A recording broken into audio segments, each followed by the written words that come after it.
Like, you gotta make sure when you're hitting people in the gym with this move that you feel like your friendship is in a good place. Until my thumb gets around right under his chin. Then I open my hand with a flat hand and I crawl.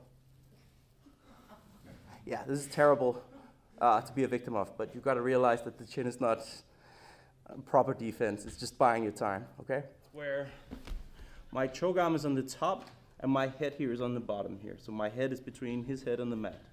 This is where we're going to work from today, okay? You can't always get here, but after you get some insight into the arm trap stuff, you'll know why you want to prefer to fall to this side here, because you have more options. Okay, before we talk about any attacks, there's one important rule we have to follow, okay? I need my chest to Theodore's back here, specifically like to the back of his shoulders here. When I'm on the underhook side, I need to stop him from putting his head on the mat. So it's important that I have my head close to his here, okay? So if I have my head out here, Theodore can rotate and put his head on the mat, and then he can look to rotate out. The other direction of his escape here is to try to turn to turtle here. The way I stop that is just by having control over the far hip here, but also just this shoulder here. So just by pinching my elbow on this shoulder when he tries to turtle, it's pretty difficult. Okay, if he tries to put his head on the mat, it's about keeping my head tight here. Also, I can pull in on this shoulder to try to keep him in place here to avoid him scooting out. Before we try to trap the arm here, our target is this top arm here. I need to have my legs in a position where I can control both of his hips with one leg. So what I'm going to do is I'm going to take out my top hook and place it on his hip. Then from here, I can start to curl this leg over here so it goes across both hips. To reinforce it, I just put my foot on top. This is what we call a hip post here. We want to get control of his left arm here. This arm here, the one that goes across, is the one that's the best for stopping the choke. Just grab my wrist here. Because when he gets the inside of my wrist here, I can't really choke him, okay? With the other arm, he can grab it, but I can still crawl it up. So I need this one controlled here, right by the knuckles, okay? My head is tight here. I'm grabbing here by the knuckles, and I'm in close. First method is an indirect arm trap. So I start to work the choke here. He only has one hand to stop it.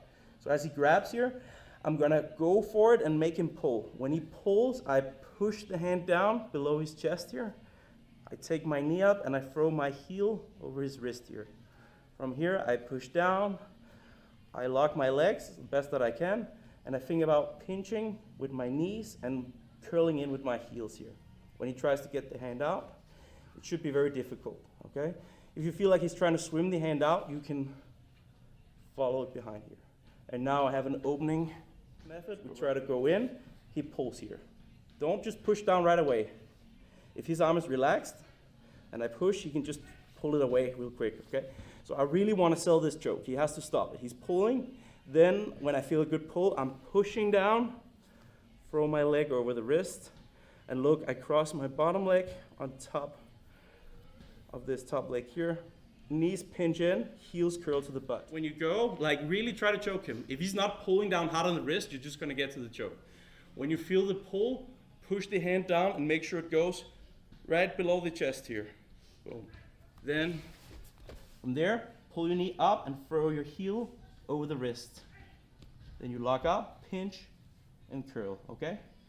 If you have a hard time trapping the arm, getting the knee high, just really try to make sure you're on one hip here. Pull the knee up, heel over, lock. Okay?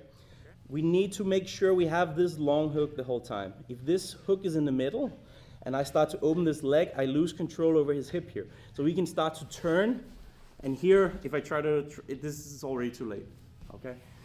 So when this foot is covering his hips, just make sure you turn slowly. When he tries to turn here, this helps put a break on his hips here. I'm really curling in with this foot here. Look how my toes almost wrapped around his thigh here. Okay, I can't be loose with this. This is one of the most classic positions where people lose this. They try to push this down here, they try to throw over, and the person just turns hard here. Okay, so I don't want him to turn, so this is why I've got to make sure I have this long hook here. Okay, if I don't have it, I won't try to trap the arm.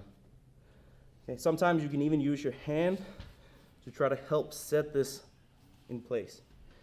Okay, now let's say Theodore, he's a little bit more experienced, okay? I get this grip here. I try to go for the neck. He's pulling. When I try to throw this over here, he just swims the hand out right away, and I feel like I have a hard time with that, okay? From here, what we want to do is we want to get cross grips. So what I'm looking for is this, that I'm grabbing across, right? So my left arm to his right, my right to his left here. This type of grip here, I can just grab here and glue it in. And when he tries to free the arms here, it's very difficult. It's also very difficult for him to stop this arm from getting below his chest. Okay, this is so hard here. Kind of like I have him in a straitjacket here.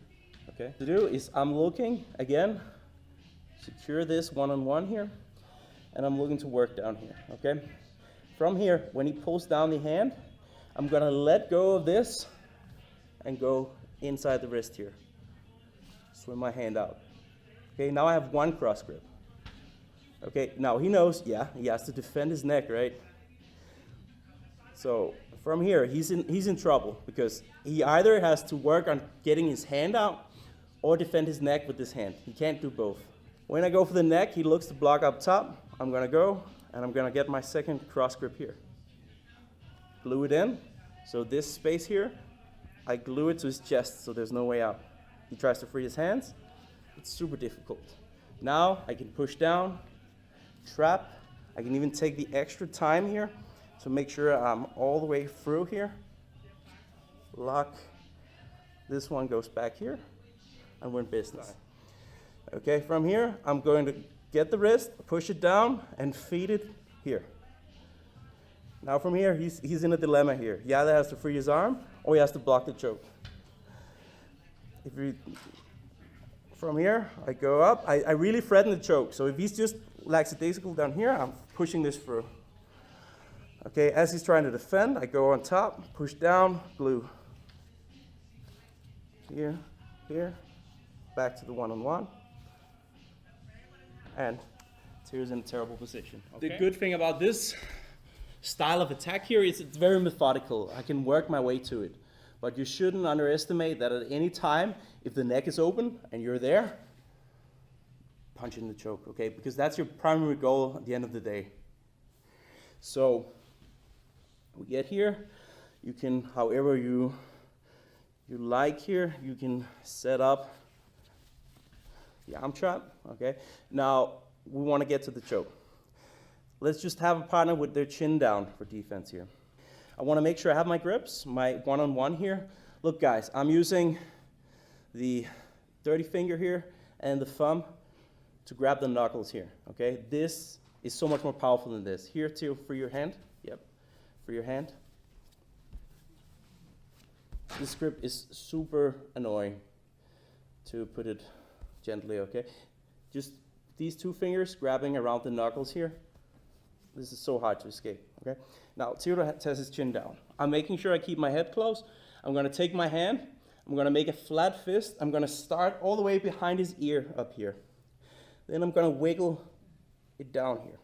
I can push on the opposite side with my head here to keep his head in place, and I'm wiggling in here, getting my thumb knuckle first under the ear and then under the jaw. I wiggle, wiggle, just keep your chin down.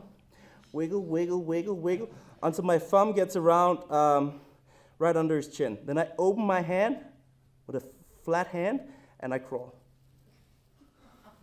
Yeah, this is terrible to be a victim of, but you've got to realize that the chin is not proper defense. It's just buying your time, okay?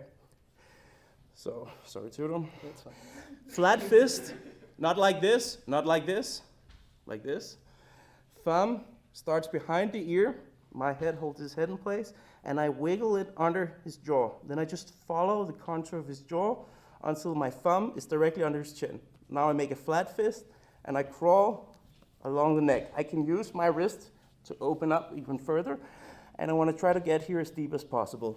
My hand goes right to his trap here and curls in. And now I can put my chin on top of my hand, and from here I can strangle him with one arm. So chin on top of the hand, elbow goes down, and I think about doing a row where I pull my elbow back and over his shoulder to pull with my back muscles. My head is in position. If he tries to put the head on the mat, it's not going to happen. From here, my elbow pinches down, and I do a slow row where I pull my elbow back over his shoulder as my head comes forward and get the choke. Possible. Okay. Let's say I just got a guy here where I can't get under, right? Everything's just leaned in here. From here, I have to lock up a strangle that goes over the chin, over the jaw. It's not just a neck crank, it's actually a choke, okay? So I have to be really precise here. Territorize everything down here. Okay, I want to make sure when I get to this, I want my arm as deep as possible. I want my elbow to line up with his chin here. So when I go over, I want my elbow same line as his chin here, okay? Hand on the back here. From here, I can build up to an elbow, look to slip this hand. To make sure he doesn't put his head on the mat, I can put my fist right behind his ear here, so when he tries to put his head on the mat, he can't, okay? If I'm too open here, this can be a problem. So look at this little detail here. My hand over my hand. Now I hollow body for a second, and I'm gonna let this hand slide in as deep as possible. I need my hand to be all the way out on the other side here. So I'm grabbing, I should be able to grab my shoulder here. Here, look, here. Slide, grabbing my bicep. My lock hand here is grabbing my shoulder. From here, elbows go down. I want my head and chest forward, and I want to rotate that elbow back just like before. It's terrible to be in this position here, guys. Okay, but we want to just make sure to make it as precise as possible because we're pushing his mandible here down into his carotid arteries here. So this will strangle him unconscious at some point. Maybe his jaw will dislocate first. Okay, that's up to him, it's not up to me, okay?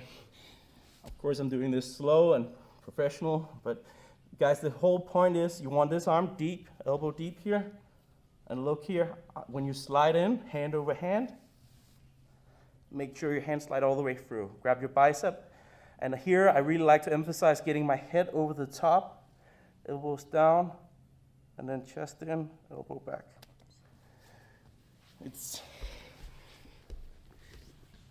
It's like one of the worst positions to be a demonstration partner. But we've got to learn how to do this at some point. If we're in a tournament, we need to finish the guy. He's just too confident with this old bullshit here. He's not really moving. It's time to get a little bit mean, okay? Make sure the elbows line up with the jaw. Make sure when you go in, you slide hand over hand here and get the hand all the way through. I need a lock on the bicep on the inside. This is dog shit. This will fall apart. Here, here. Basically like you're almost grabbing both your shoulders. Head comes over the top, elbows go down, and rotate over the shoulder.